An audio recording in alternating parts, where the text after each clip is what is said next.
What's going on, everyone? Welcome back to another episode of Bridging the Gap here on the Jersey First TV network. I'm AJ Malillo. I'm Stephen Romola. And as always, this is Bridging the Gap. We're happy to be with you another week. Uh, we are rearing towards Christmas, and I couldn't be any happier for that, honestly. Tis the But season. it Tis the is. season. It is. But Stephen, you had another big acceptance this week, another law school on the Yeah, list. So how this is you true. feeling? How you doing?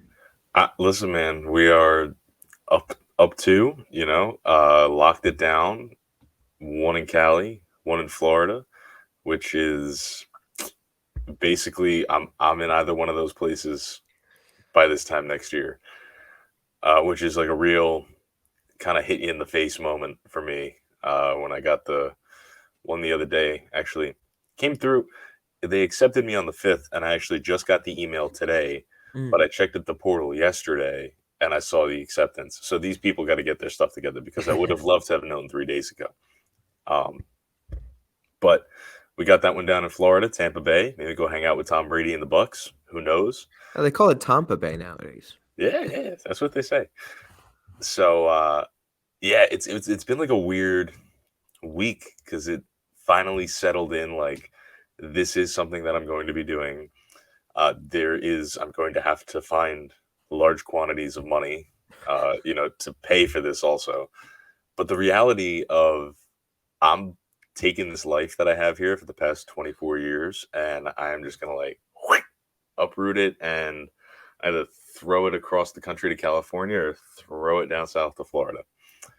And that is about the most intimidating thing that I've ever had to, kind of look head on and deal with. But luckily, I have a lot of time and I have a great support system, not just in my immediate circle, but everybody, like I said, the past 24 years of my life. So it's an interesting chapter. It's exciting. I'm taking it as it comes. And, hopefully we get more than two options. I have a really good feeling that right now, I have 5 of 7 applications out. I'm kind of taking my time with the last two because they're not really super high on the priority list. Would be nice if we could go there, kind of thing.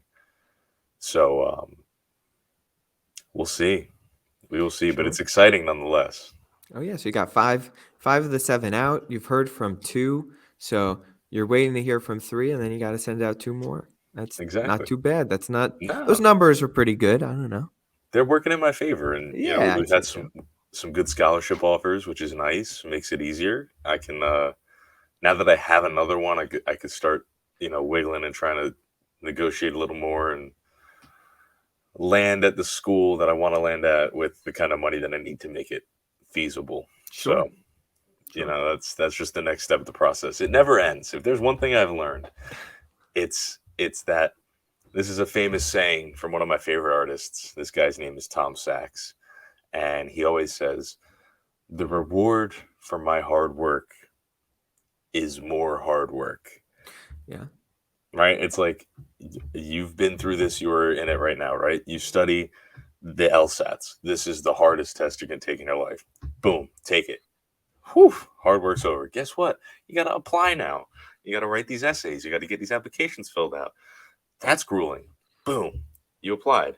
Now you wait. The grueling period of time while you're waiting for your acceptances. Acceptances come. Bam. Now you got to figure out where you're going. Once you figure out where you're going, then you actually start law school. None of that stuff has that's all pre actual schooling. So it's every day I wake up and I'm like, oh, there's more. This isn't the end.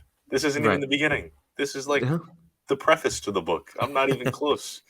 yeah. So it's rewarding though, and I know that you quite literally are just a few steps ahead in that process. You're in like chapter one. Yeah, well, chapter one's a long one. It feels like it's actually Yeah, no. You know what? Chapter one isn't that long. It's crazy how quickly it went. We're already December what 8th. yeah. It's well, we're recording this on December 8th. It's my niece's second birthday. Happy birthday, baby Danielle. But it comes out the 10th. So by the time this comes out, I'll be two finals done, one to go. Ooh, Really, technically three finals, but whatever. I don't want to get into the weeds. But anyway, two finals down, one to go, and um, we'll be just another day closer to Christmas break. But the thing is, um, the first 4 months flew by. I started late August, and it's unbelievable that I'm already here and it's finals week in December. It went super, super quick. And I mean, it starts to slow down now when we're in where we are, because this is the Yeah. drudge. This is the grueling part, but we're getting through it. We're getting through it. So I have two questions for you. Is it as daunting as it's made out to be, right? Like when you step into these rooms for these tours and stuff, it's like your first semester, you take your torts, you take your crim law, you do your legal research, your writing, blah, blah, blah, blah, and by the time finals week come, you're not even going to want to finish. You don't even want to start next semester because that's how hard and grueling this is. Is that cloud hanging over you right now? Has it really been this dreadful March to December? Well, Stephen, you know me. You've been to school with me. You know how I tend to operate in school. And I'll say this. Yeah, it's really, really freaking hard. Um, it's the hardest thing I've done when it comes to you know, uh, an academic setting. So it's really hard. Now, I'm a positive guy, so I don't really let it get me down per se. Like I don't feel bad. I'm anxious. There's anxiety, there's Yeah. tension, there's hard work, but I'm gonna do the best that I can, and I have to be comfortable with the best that I can. I know where I need to improve when next semester comes. I wouldn't say that I you know don't want it to be over. Like I want it to be. I just want to get through this next week and not have to think about it, for a little while. And I'm excited for next semester. I think that'll be fun. I know now I know more going in. I know where the challenges lie. I know where I have to improve. Um, and I'll say this: I'm a people person at the end of the day, and I just like the people that I'm around. I'm a school person. I like being in a classroom. I like engaging with material in that way. So I'm excited when it comes to that. But it's grueling, man. It's hard. I can't lie and say anything else. Well, for everybody listening, you'll just have to tune in a year from now, and then I'll give you my take on it. And AJ, like it's awesome because I could be like, "Yep, he was totally right." Let me know what I got coming next year. Right. And I do want to quickly note before we get into the stories. You asked me a question last week, so uh, I do want to say that you did ask me something at the end of or the beginning of the show last week about what it was like. Any piece of advice or something I learned through this process now that the semester ended and now I'm one final in, almost two, and I was thinking about something that I can sort of take away from this, and I think the biggest takeaway is that there's nothing worth doing that's easy. Um, if something is hard, that means it's worth doing, and if something is easy, it's probably not worth it at the end of the day. So you kind of have to always try your best and try and find the next challenge. Because once you complete a challenge, it's not like you're gonna feel happy. You might feel relief for a minute, but you're gonna be like, "Well, what am I gonna do next?" So, keep going for that next challenge. That's like me right now. I'm like 4 weeks post bodybuilding show, and I'm like, yeah, it's awesome, but now I'm fat again, so I need new fitness goals. Right. I get it. Second question I want to bounce off you before we really get into this, and I know we got time, and this is something that I promise in 2023 are going to be so much better at is getting this timing down. But you did have at Villanova yesterday a guest that I know you must have been giddy to your gills to have there, individual that you've been speaking about restlessly for many years. So I want to know, keep the viewers in a little bit of suspense. I won't tell them now who it was, but let me know about the event. I want to know personally how it was for you, and then I think that this is the kind of individual that you can definitely extrapolate and pull something useful for the show, a good like tidbit from the speech or the talk or whatever No. you might have had that you can impart onto our listeners today. Certainly. So ambassador or former ambassador of the United Nations, Nikki Haley, she was also the former South Carolina governor, came to speak on campus. Her son is actually a junior undergraduate at Villanova, so they also went to the basketball game and everything. It was kind of a little nice way to get her there. Hey, come see a basketball game and also speak at the law school. But it was awesome. Yeah, no, I wound up working the event. Actually, I was like kind of the doorman because it is final season, so people were still trying to get in and out of the library. So I made sure that they were guided the right way because there's only one way in and out now. Usually there's two. But then yeah, so we ushered her in, and I got to listen to her whole Q&A and speech, and it was remarkable. She's truly an amazing woman. Like, whether you're a Democrat or a Republican, I think that there's so much that you can just learn from her story, and she's an inspirational figure. She didn't come from the most rich beginnings. Her family was a small business owner. She's an Indian American. She was actually not only the first woman governor of South Carolina, the first minority woman governor, I think, in the country, if not definitely in South Carolina. So she's an Indian American. She grew up first generation Indian parents that came here, and really just worked really hard to get where she was. She was an accountant, and then as an accountant, she decided to run for state assembly. And as she put it, she was like, I didn't know anything. I didn't know that you're not supposed to run a race against a 30-year incumbent and the longest sitting assembly person in the state. Wow. So she ran the race. She knocked on doors and won. Then she ran for the governor's mansion and she won that. And then she was chosen to be the UN ambassador from Trump. And she said that, like, she knew what the UN was, but she didn't really know what they did. But she took the job, and I think she was a really, really great voice for America on the world stage. I think that she was able to identify our allies as well as our adversaries very well, and she worked well with everyone. And now she's on the campaign trail again. She's not running yet, but I don't know. I think something's going to be coming down the pike. She said that she's taking the Christmas break to talk over a possible 2024 run with her family. So we'll see if Nikki does run. I think if she does run, she's a terrific candidate. She's one of the best in the Republican Party. I think she has a good moderate appeal, and she's very good. Well, I'll be the first to say you've been what's the word? Phraseology here. Blowing the whistle on her for quite some time. For probably almost 10 years. I actually told her that because I did get to have a brief conversation with her because she did a little like pictures and book signing afterwards.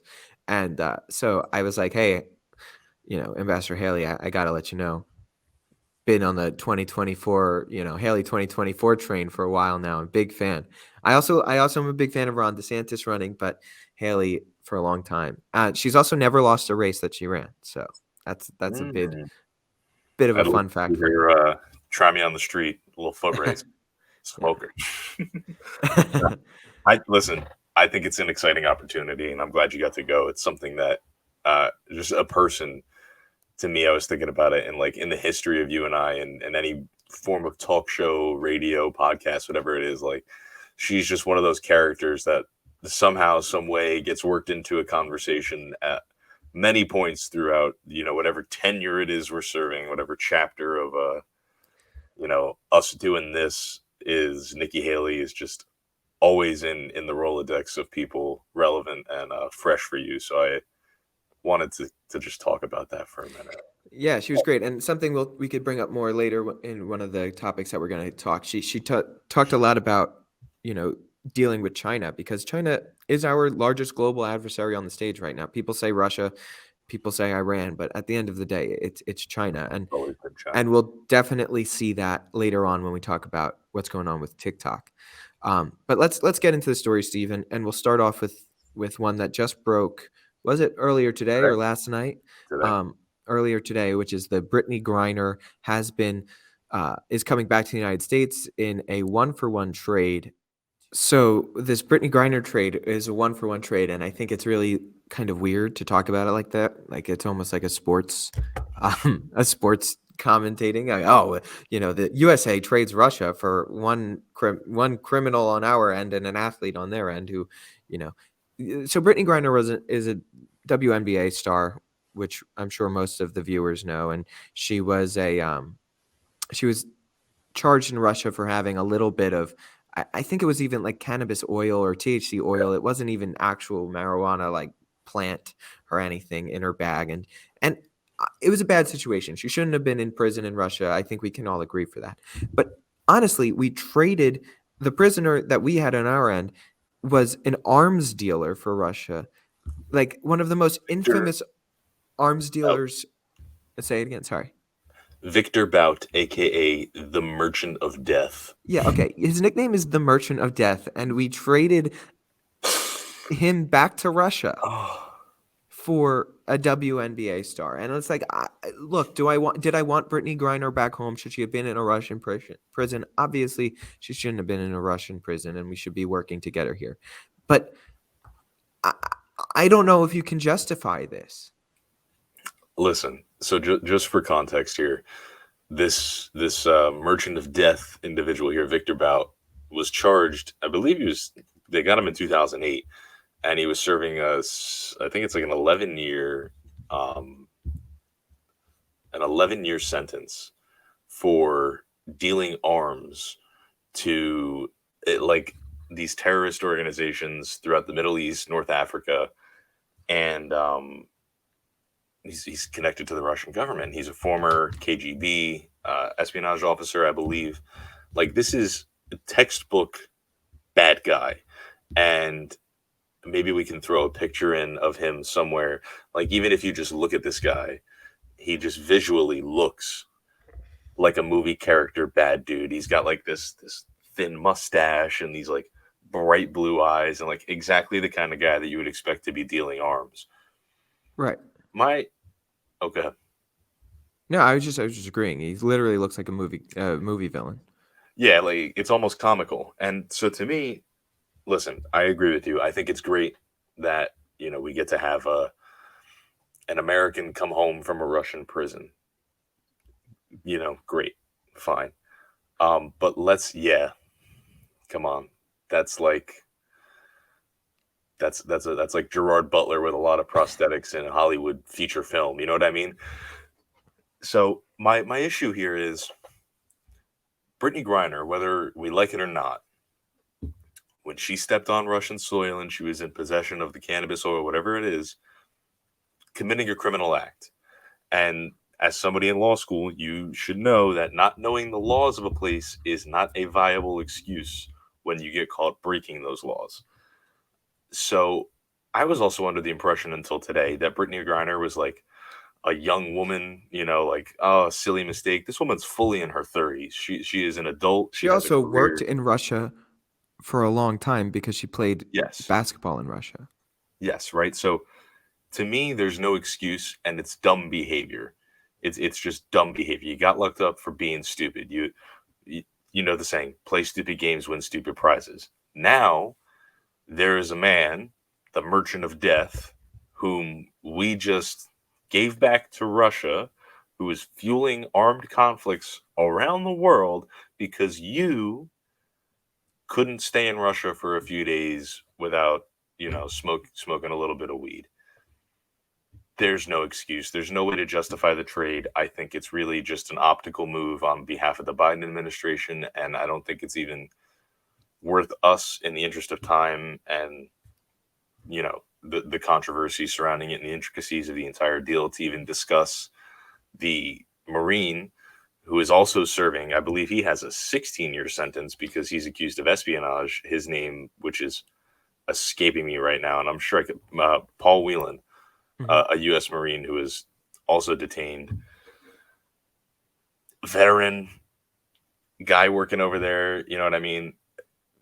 And we get the basketball girl who couldn't not smoke weed and knew what she was doing.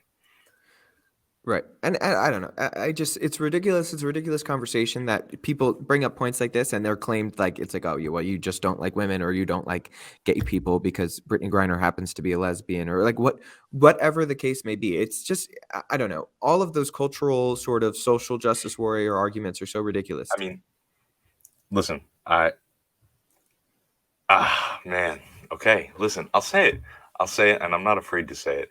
Is it a coincidence that Joe Biden, the day after some news will throw in here, sprinkle in that Democrats officially gained control of the Senate with a 51 majority by Senator Warnock winning in Georgia, defeating Herschel Walker in the runoff election, right? Is it a coincidence that that happens? You also have the story we're going to discuss in the beginning, in a little bit now, about Twitter and covering of the Hunter Biden scandal, right? There's all these things happening in the Biden administration. He's got to play his cards right because he is, the oldest president and he's going to be the oldest person to run for office again. And he needs some good things to run on.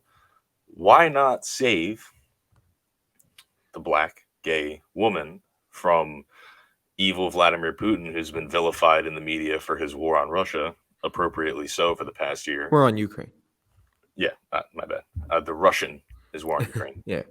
We're going to save her and all of the boxes that she checks that are great for Democrats in elections. And we're going to say we're still working on the Marine. Is that if it's a PR stunt, which to me it feels like it is, because nobody in their right mind is going to sit here and tell you that's a good trade deal. That's a really awesome way to alienate half of the country that you're supposed to be leading, If not more. if not more. Yeah, no, I think it's quite clearly a PR move, quite clearly a bad one. And I don't know. I don't think we should spend much more time on it. I think it's kind of obvious. I think people understand it.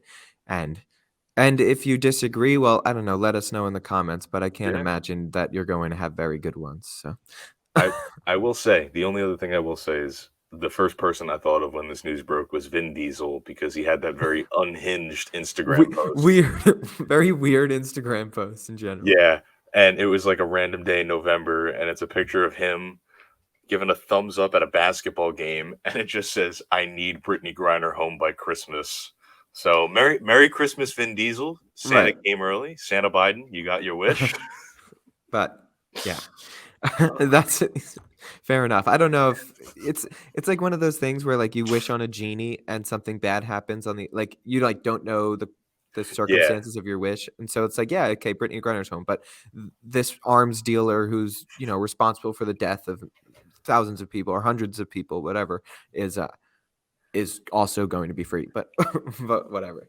But hey, let's move on to the next story that we're covering, which is the Twitter files going on, being released by Elon Musk. So let's just talk a little bit prima facie sort of story. Before the 2020 election, there was a story that came out of the New York Post talking about information that was got from a laptop that Hunter Biden had abandoned at a laptop shop in Delaware.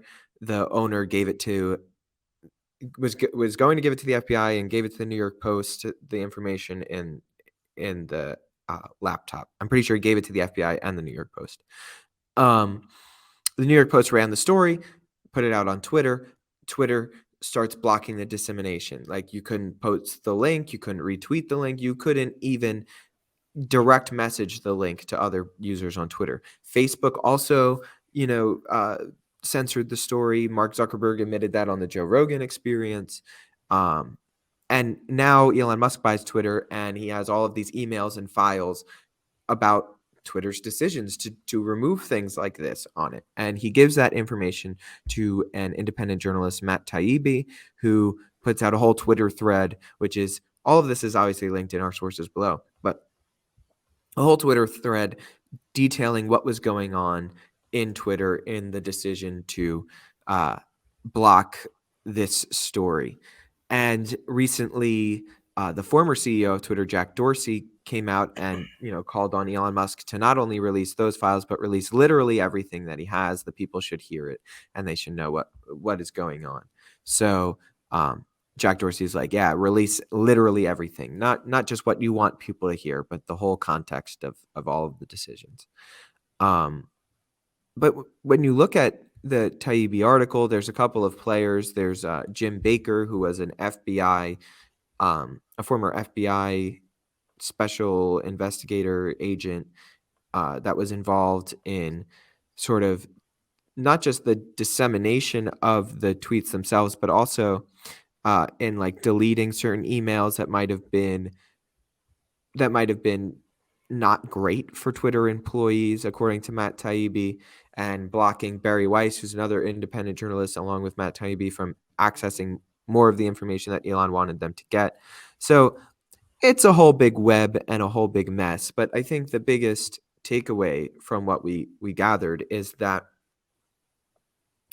Democrats and Republicans both were emailing links to tweets that they might not have thought was very good and shouldn't have been on Twitter. The Twitter staffers at the time would take those and they would say, okay, we'll look at them. And oftentimes they would take them down, delete them, censor them, whatever the case may be, if they deemed that they went against Twitter's policy. So to me, what that equates to is the government saying, hey, Twitter, we don't really like this post. Maybe it disagrees with your policies over there. Maybe you can do something about that. And in this sort of very, I'll say, mafioso Tony Soprano kind of way, hints at, hey, maybe you should do something about this, And Twitter did that for both Democrats and Republicans. Now, it's clear that it helped Democrats more because the staffers were more likely to be in contact with the Democrats because they supported the Democrats. But it was played on both sides. And the biggest story of this was the Hunter Biden laptop story, which now we know is ultimately true. Like the things that were in the laptop in that story, we know to be true. Whether you think it's a big deal or not, that's for you to decide. But we know that the content of what is in there is actual content off of Hunter Biden's actual laptop, right? So they censored a New York Post story that was accurate in the middle of a presidential election that implicated and affected one of the candidates in that presidential election, one of the major candidates at that, to the point of using tactics saying you can't direct message this, which they pretty much reserved for things like child pornography in the past. That's a lot to unpack, isn't it? Yeah, well, it's a big story, and the Twitter thread is there for you to read. I also put a New York Times story in there for people to read if they want more information. I mean, listen, AJ and I, you were chopping it up a little bit before we got on air about this.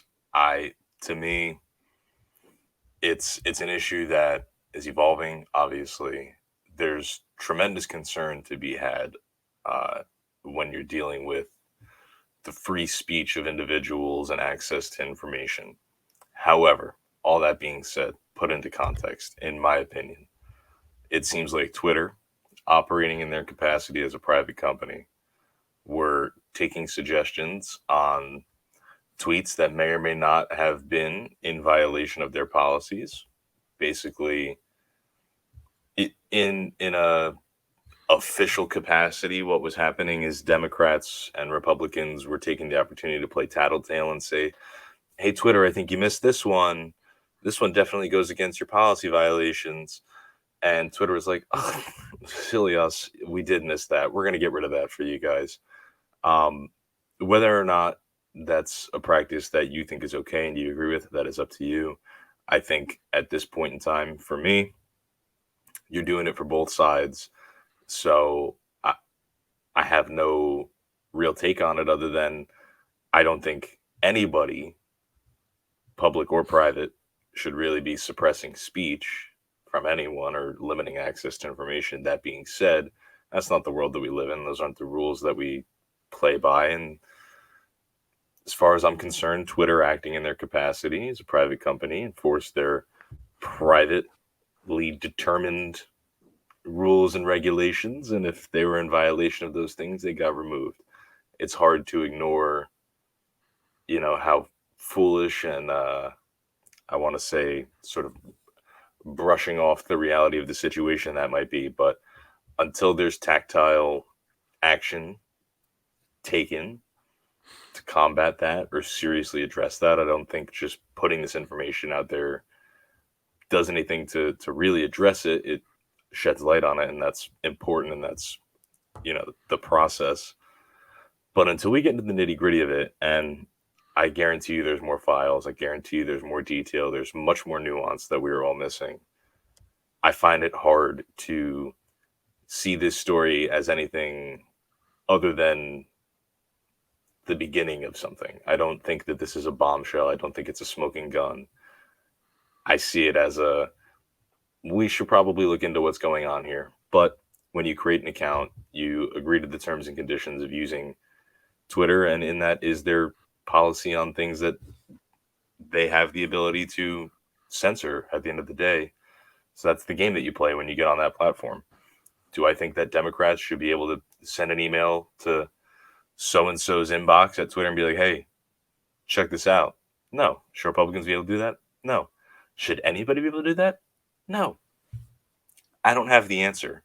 What I do know is, like I said, it's the beginning of something. I don't know the beginning of what, but it's the beginning of something. And it's an important conversation to be had about the role that these social media platforms play in democratic debate. But I also can't help but, think about the 2016 election and James Comey and, him coming out with the, what was it exactly? He was talking about Hillary Clinton. Her email Yeah. scandal. Yeah. It's like, well, we might have found something, but maybe not. I don't know. 2 weeks before an election. How is this any different?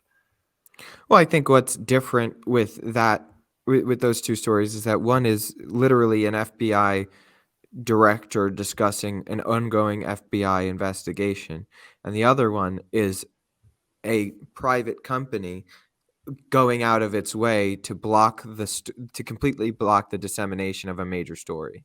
Well, I mean, with regard to the effect on an election and the proximity Yeah, to an election, I would like say it's they both eerily have an similar to effect. me. That's Yes, all. they Yes. certainly both have an effect on an election, but one is detailing from a government officer and a government investigation, and the other one is a private company influencing the election. Which I mean, which do you like more? Which do you like less?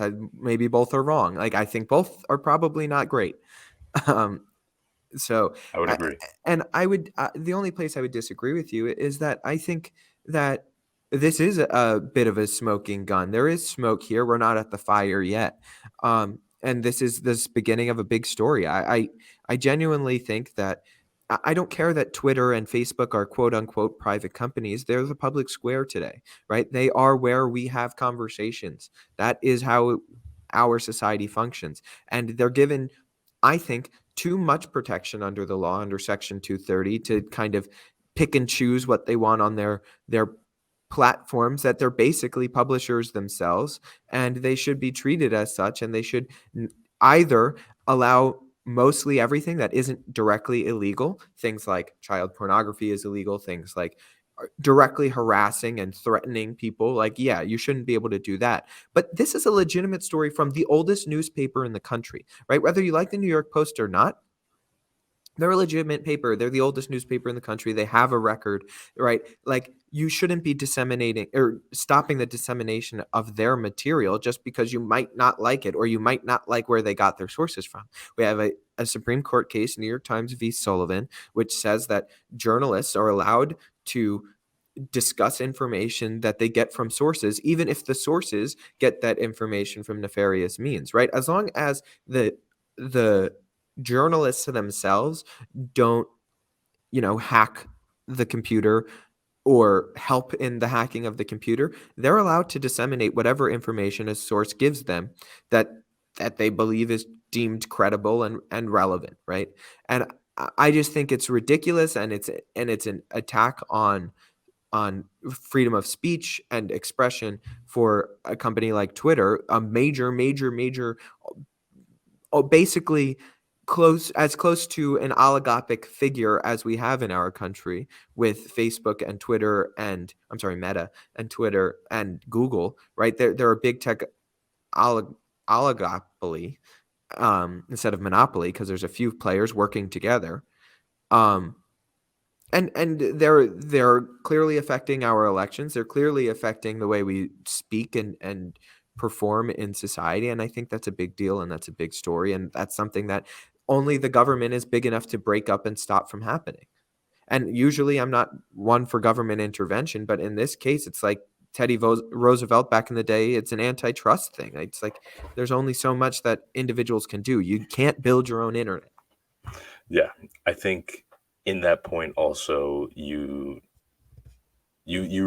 raised an issue for me that's important, and I'm not going to say you fully swung me, but in the few seconds of quick deep thought that I had, I as much as we talked earlier about how you've Nikki Haley's been like your go-to like side character, right? I would like to say that my little side character bit is talking about the disastrous effects of Citizens United and corporate power Right. in America. Which you And fully, I just before you've fully swung me on that opinion. Like in our discussions, is that I'm very much on your side in the Citizens United case today. When in the beginning, I really wasn't. yeah, that's what we do. That's what this show's about. Swinging opinions. But when you frame it in the context of a private company, um, and it was, I forget what language you used directly a few minutes ago, but it kind of, I had that like in the back of my brain where I was like, wait a minute. Private Right. Well, companies should it's an not have that far reaching of a voice or of the ability to promote or suppress voices when it comes to the democratic affairs of a free and independent people. Like point blank. I don't care if you're doing it with money. I don't care if you're doing it with access to media and information. There's no way that's ever okay. So now that I'm saying all these things out loud, it wasn't just a minor swing. I think you fully swung me.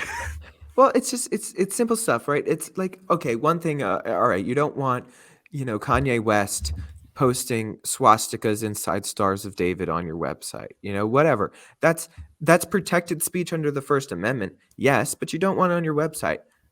Okay, I'm not going to really go after you. Do I think that everybody should be able to have a Twitter and, if you don't like someone, you can mute them, you can unfollow them, you could tell them they're stupid and wrong and hateful. That's, I think, a better way to deal with that. But whatever.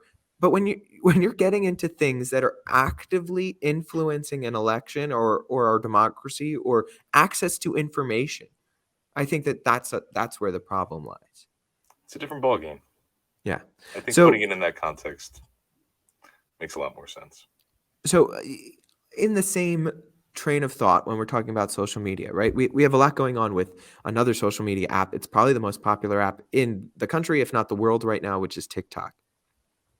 So, um, big overview.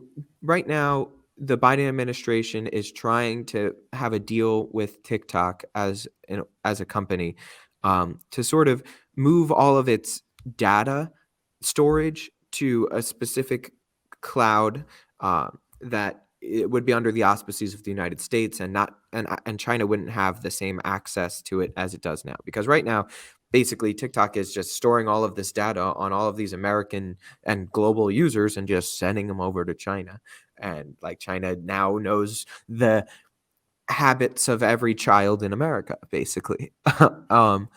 And Not dangerous at all. it's no. It's not something to be concerned about. But these deals have stalled.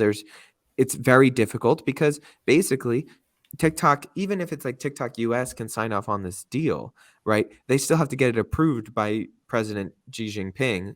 I don't even like calling him president, even though it's his official title, like dictator Xi Jinping, to get it approved by the Chinese Communist Party, because in China, every single corporation is run through the Chinese Communist Party, especially something like this, which is basically working hand in glove with the Chinese military. In response to that, you have Kristi Noem, who's the governor of South Dakota, coming out and saying that it's that TikTok is banned from government phones, and government employees can't use TikTok, and had to delete accounts. You had South Carolina's Republican governor request the State Department of Administration to remove TikTok from government devices and block it. Same in Arkansas, same in Maryland, same in Texas, right? So you have these governors sort of trying to take matters into their own hand to protect the national security of their states and the country as a whole. And you have one governor in Indiana suing TikTok not only for this data harvesting, but also directly for the direct targeting of young teens, specifically young teen users, in being addictive and attacking them with inappropriate things such as pornography and profanity and alcohol and drug use. And it's also basically a rise in harmful activities from minors. So they're trying to sue the company of TikTok for that.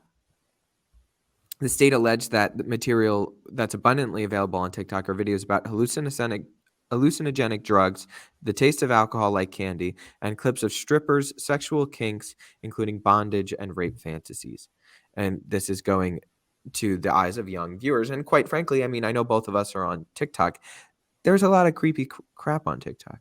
And what I think overall what you should be what tells you everything you need to know is the best way to phrase this, is that in China they ban like almost all of the content that's from the United States in China, and they can only see like science experiments and military operations and things like that. And I think that tells you all you need to know about the algorithm. Yeah.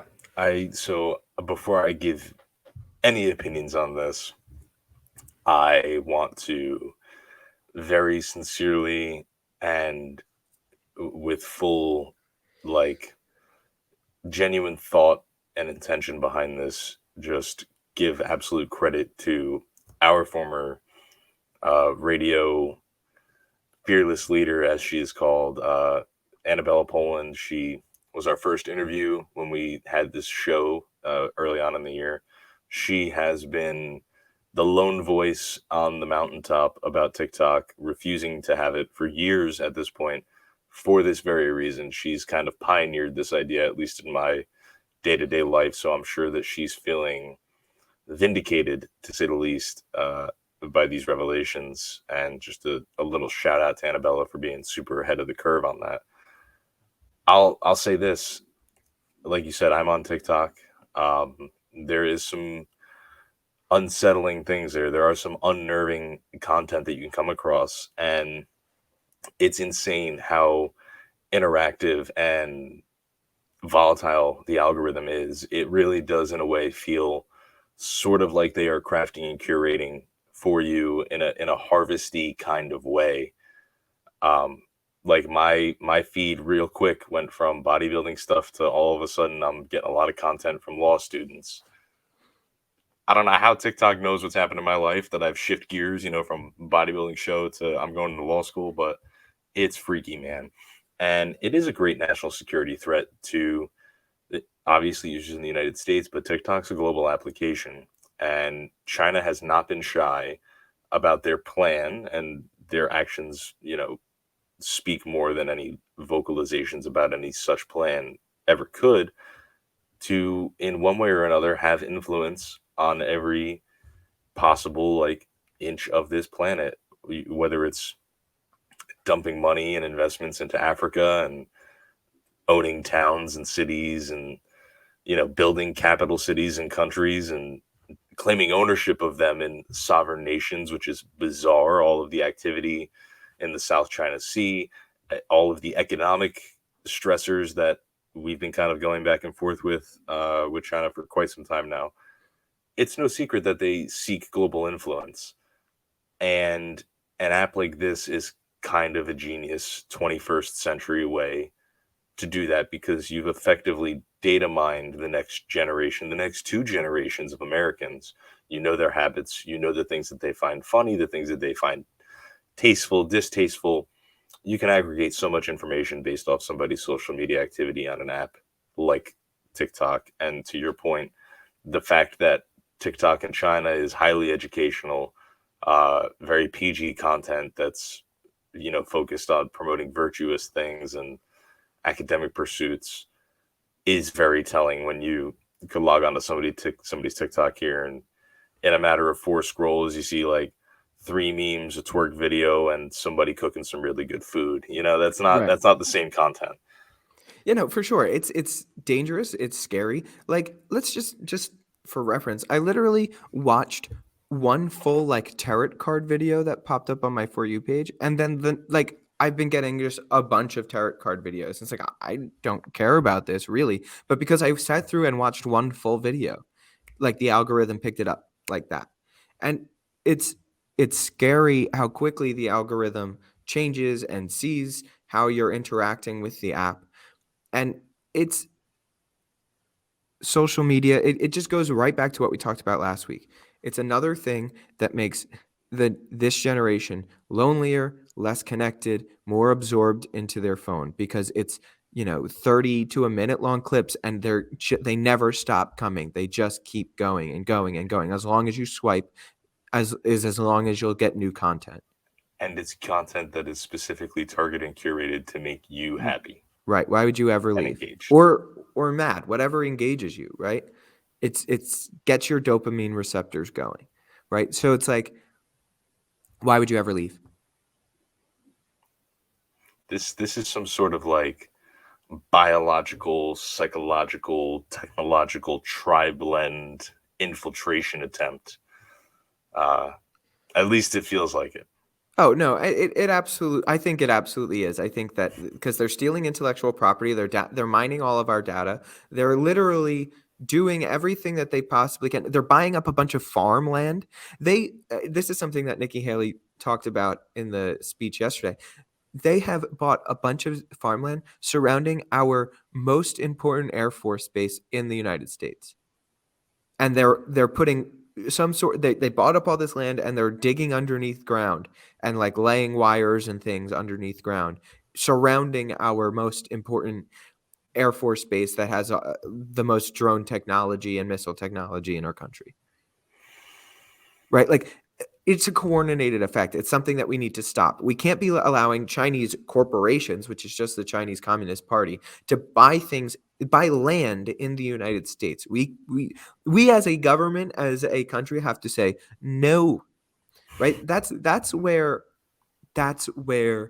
the extreme of free market capitalism fails. Right? I'm a free market guy. I'm a capitalism guy. But at the end of the day, greed is also a vice. And I'm sorry, there comes a point where you have to step in and just say, not happening, pal. Like, you can't do that. I don't care that whoever owns that land is making a quick buck right now because they're selling this land to Chinese corporations. No, that's a national security threat. That draws a line. Or that crosses a line that should be drawn, rather. There you go. I don't disagree with any of this, and that is actually startling information to find out It's about the Air Force. dangerous, it's ridiculous, and it's kind of a shame that nobody in any positions of power right now are doing anything. I shouldn't say nobody. There are governors that are trying to do stuff, right? Kristi Noem said that she's not going to allow any South Dakota land to be bought up by these Chinese corporations. It's like, okay, fine, but this should be a coordinated effort from the entire government. This shouldn't just be a bunch of Republican governors saying these things, right? Like, the Democrats, like, step up your game, Democratic governors. Step up your game, Joe Biden. Yeah, and I'll be honest, I don't know what